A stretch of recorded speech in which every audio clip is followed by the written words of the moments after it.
सिद्धि की शादी के बाद वो ससुराल चली जाती है। पीछे रह जाती है भाभी रानी। सिद्धि के ससुराल जाते ही भाभी कहती है, अरे वाह जी वाह, सारे कपड़े मेरे।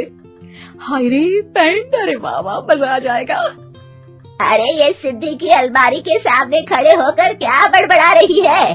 जा जाकर देख मेहमानों को विदाई की मिठाई मिली कि नहीं। अब हाँ माँ जी, क्यों नहीं, लेकिन पहले कपड़े तो बदल लूं। अब रानी आ जाती है सिद्धि के उन कपड़ों में जो वो ससुराल जाने से पहले घर छोड़ जाती है। अरे रानी, कुछ दिन रुक जाती।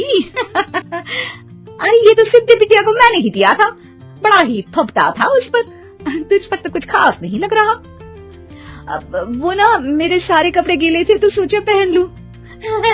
वैसे भी सिद्धि को कौन सा अभी पुराने आउटडेटेड कपड़ों को पहनना है। वैसे भी ये सूट तो मैंने तभी पहना था, वैसे खास है भी नहीं ये। हाँ ठीक है, लेकिन ना मेरी सिद्धि पर तो जमता था। सारे मेहमान चले जाते हैं और सिद्धि ससुराल से मायके पहली बार आती है। अपना घर, अपना कमरा, अपनी अलमारी। ये बोलकर जैसे ही सिद्धि अलमारी खोलती है तो सामने उसके कपड़ों की जगह कुछ और ही रखा होता है। माँ, ओ माँ, जरा कमरे में तो आना। सास और रानी वहाँ पहुँच जाते हैं। रानी ने पहनी होती है सिद्धि की जींस और टी शर्ट। अरे भाभी, ये क्या? ये तो मेरी बड़ी ही महंगी टी शर्ट है, इसे आपने घर में क्यों पहनी है? अरे बहुत मिलती है दीदी ये चौकी मार्केट में, 150 में। ओ भाभी प्लीज, ये एरोपोस्टल है, 2000 की एक टी शर्ट। ओह, 2000 में तो दीदी 4 साड़ी आ जाए। अब क्या बोलूं? भाभी, ये मेरी अलमारी में छोटू के कपड़े, तो मेरे कपड़े कहाँ हैं? मेरी अलमारी में। अब दीदी आपको कौन से पुराने कपड़े पहनने थे? माना भाभी, लेकिन मैं जब घर आती तो यही सब पहनती ना। अरे तुम तो बड़ी कंजूस हो दीदी। खैर वक्त आता है जब सिद्धि ससुराल के लिए रवाना हो रही होती है।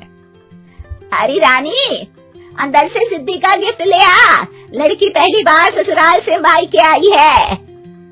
रानी अंदर जाती है और एक सिंपल सी साड़ी लेकर बाहर आ जाती है। ये लीजिए माँ जी।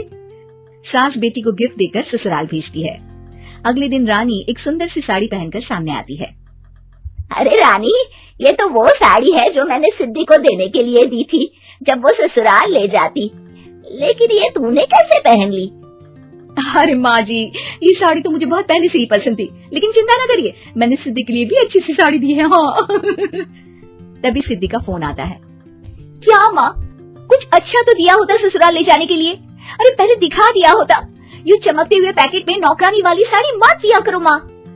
अरे बेटे, वो तेरी भाभी ने ना गलती से उससे पैकेट बदल गया। हाँ, मैं कल ही तेरे भाई के हाथ से तेरा वाला पैकेट भेज दूंगी।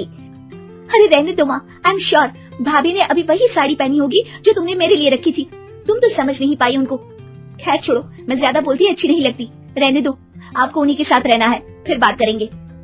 सास को रानी पर गुस्सा आ जाता है। वो उसके कमरे में जाती है जहाँ वो शादी का एल्बम देख रही होती है।